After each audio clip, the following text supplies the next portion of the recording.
This podcast is brought to you by India Knowledge at Wharton. Please visit knowledge.wharton.upenn.edu/India for more information. India Imagine was the theme of the 2008 Wharton India Economic Forum that was held in Philadelphia recently. The day-long event attracted several leaders including APJ Abdul Kalam, former President of India, as well as CEOs of Indian companies, nonprofit groups, consulting, and private equity firms. India Knowledge at Wharton brings you one-on-one conversations with these leaders. Today we are honored to have the former President of India, President APJ Abdul Kalam, to speak with us. President Kalam, thank you so much for joining us today.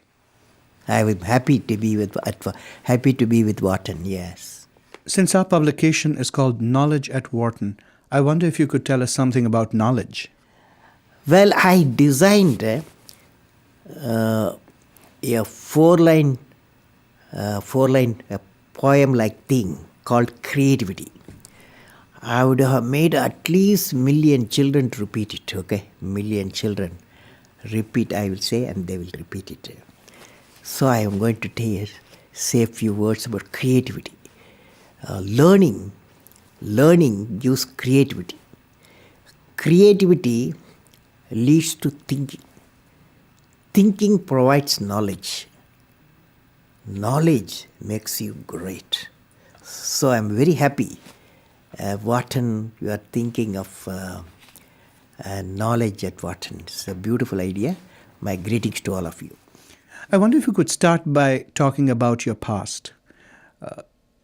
You were born in Rameshwaram in 1931. What are the biggest differences you see between India as it was then and India today? Well, I have orbited around the sun 76 times. You know what it means? You're 76 years old. Correctly you said it. So, in that 76 period, I have seen, and when I was a young boy, the Second World War coming to an end. And then I saw the effect of war and injuries, healing. I saw India attaining the freedom 1915 when I was a schoolboy. I saw 1947, August 15, 1947, India achieving its freedom. It was a great, happy moment. I have seen the economic ascent phase in India in 1991, 92. Ascent phase started. Till then we had a lot of difficulties. I have worked with visionaries like Professor Vikram Sarabhai and Satish Dhawan, Dr. Brahm Prakash. I have seen a green revolution. I have seen white revolution. I have seen telecom revolution and growth of ICT, that is information communication technology. And I was involved in India's space program. It is one of our most successful program in the country. And self-sufficiency in the strategic weaponry. You just spoke about your involvement with India's rocket program. In fact, I know that you were also very involved with India's missile program and that you earned the nickname the Missile Man of India. Could you please tell us about that experience and what were the main lessons you learned? Well, it is like this.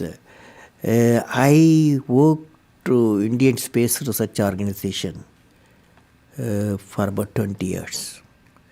There only we achieved putting a satellite in the orbit, building a 4-stage rocket system.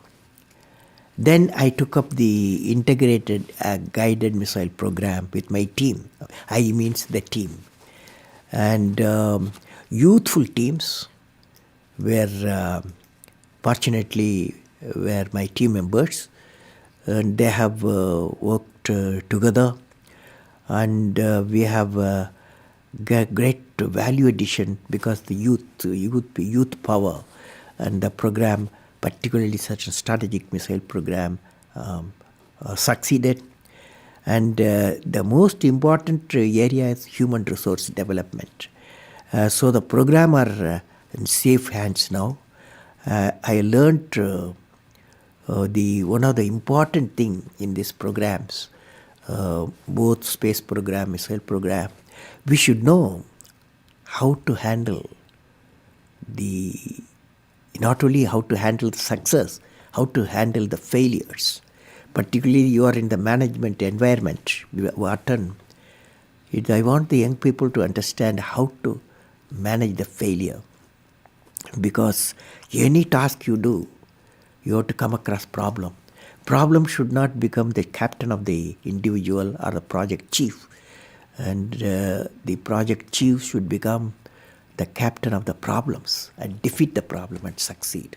So this is what I have learned. You played a key role in India's nuclear program in 1998. Could you tell us a little bit about that? Well, the main lesson I learned was how multiple technical teams and multiple departments of government of India could work together with the industrial partnership. That is a unique thing. How many people can, many teams can work together, get things done as a national need. This is it's a big experience I gained.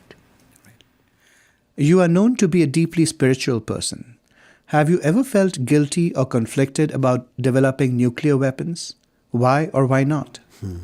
I realized that for my country's development, peace is essential. Peace comes out of strength. Strength respects the strength. Peace, that is how weaponized missiles were born. So the only strength you need, minimum strength to keep the nation peaceful, and so that you can enter into the necessary developmental missions. That's how I look at it. How did you come to become India's president? What leadership qualities do you think are needed to lead a country that is so huge, so complex, and so chaotic? Well, I won't say chaotic. Every, the type of order comes out of disorder, okay? This is what's happening now. I was elected as a president of India 2002-2007 through a well-structured election process.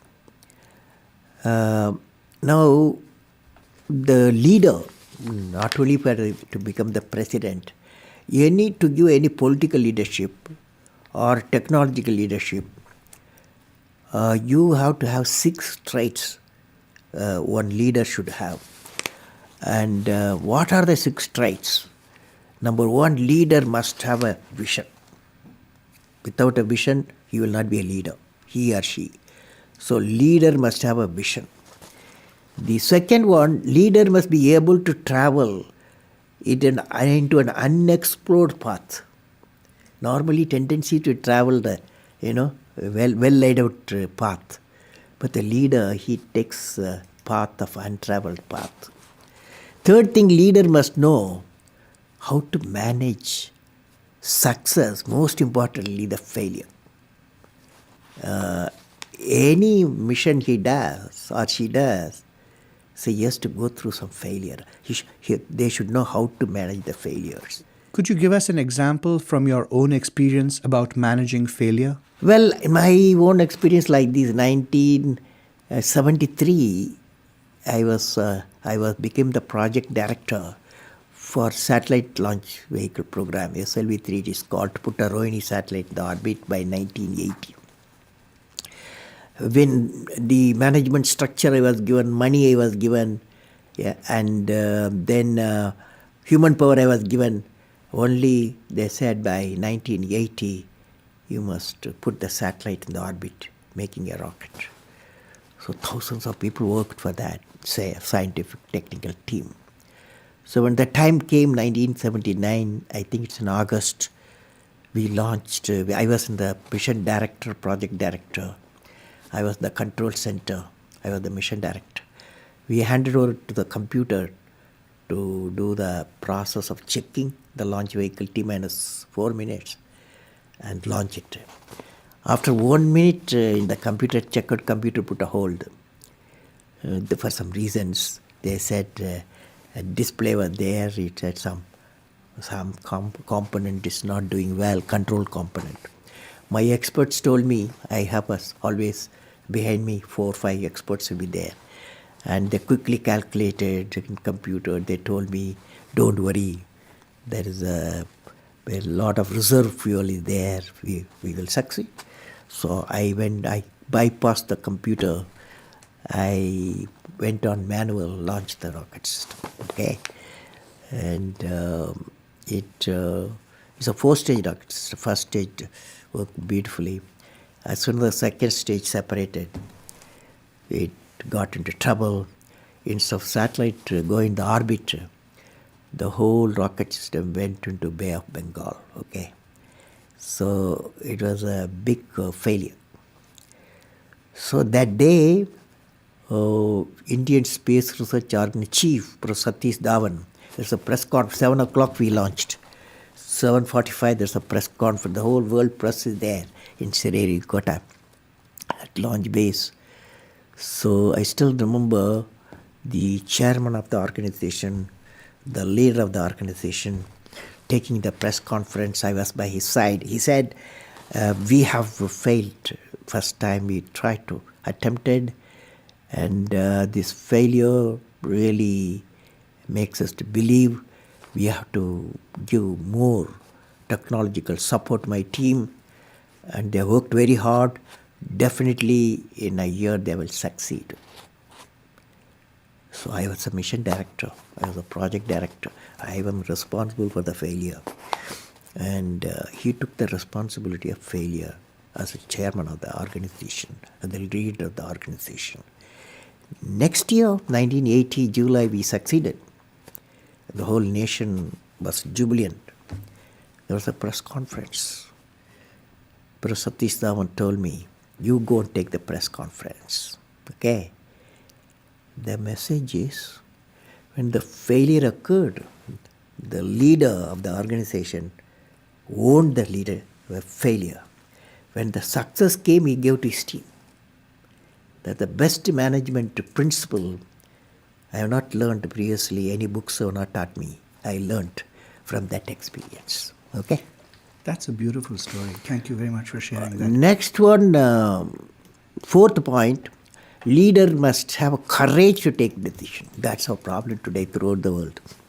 Leader must have a courage to take decision. 5th one, leader should have a nobility in management. I mean, nobility in management, a big question mark. So I believe leader should have a nobility in management. Every action of the leader should be transparent. You know what I mean? That is, leader should work with integrity and succeed with integrity. Leader should work with integrity and succeed with integrity. And I believe president, since you asked the question, has to be continuously in touch with the people. Rashtrapati Bhavan, where I was there, became a People's Bhavan. Instead of Rashtrapati Bhavan, it becomes People's Bhavan. And also I travel into the whole state, cutting across hill, deserts and sea. I was in touch with millions and millions of people. You had a vision for India in 2020. It was that gradually the differences between the countryside and the cities would disappear.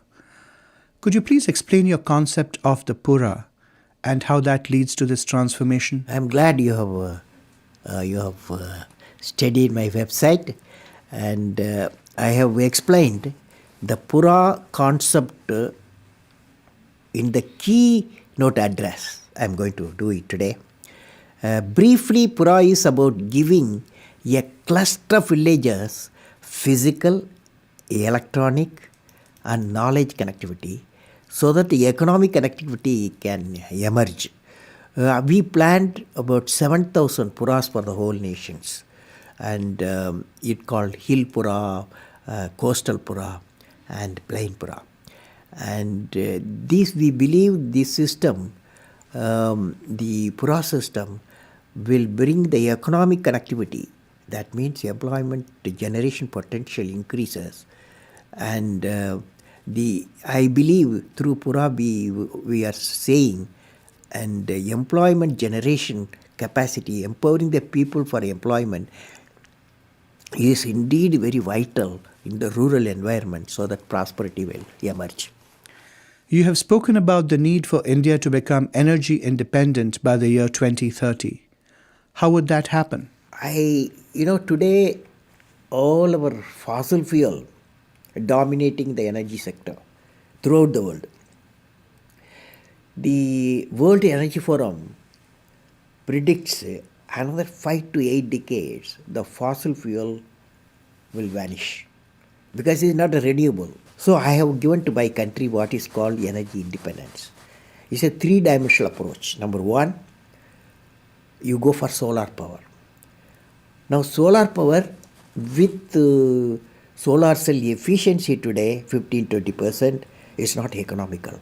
So I have suggested we should go for a CNT, carbon nanotube composite combination. That efficiency will go up, the solar cell efficiency will go up in the CNT background to 45 to 55%. Many of the research institutions are busy. In 3 to 5 years' time is going to come. So first is solar power source. Second is in nuclear power. Since we have got a abundant thorium-based nuclear reactors, definitely is one of the clean solution for the second area. Third area is the biofuel. Biofuel, one is ethanol route, another is biodiesel, Jetafa route. This combination, all the three, definitely will give a freedom from the fossil fuel, and also it going to have an environment, clean environment, because by fossil fuel the cars what you drive here in Wharton, what you drive in Philadelphia, what we drive in India, what we drive in New York, what we drive in London, all 30 billion tons of carbon dioxide we are pumping. So to come out of that, energy independence. Technology plays an important role in your vision for India's future. How do social grids help make India a developed country? So what I believe is called societal grid.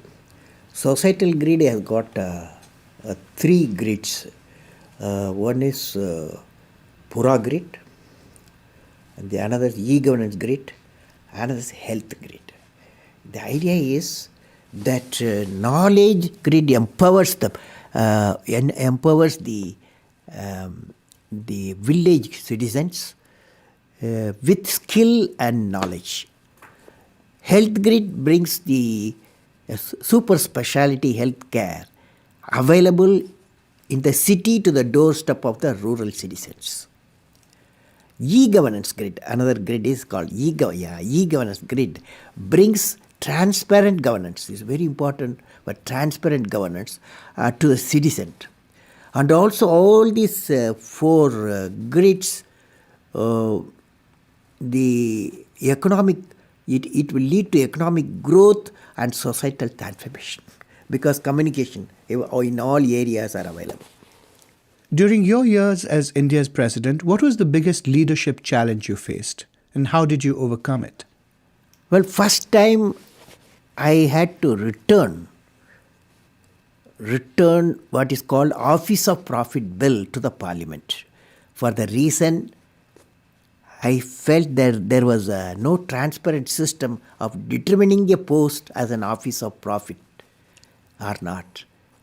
So that is a major decision, because nobody, it's first time I happened to study that. I have to return it to the Parliament for reconsideration.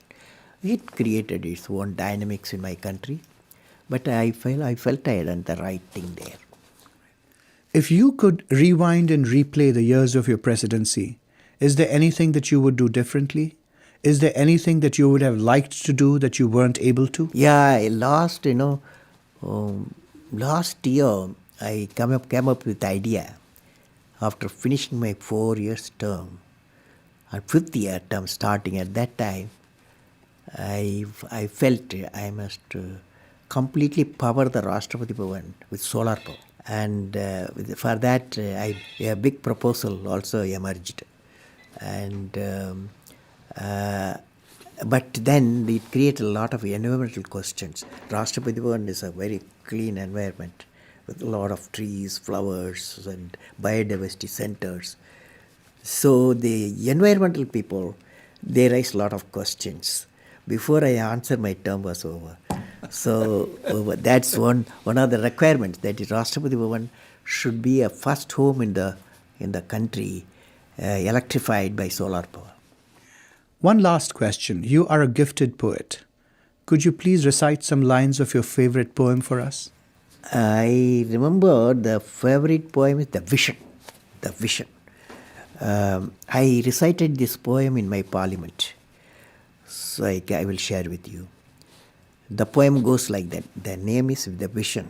I climbed and climbed. Where is the peak, my lord? I climbed and climbed. Where is the peak, my lord?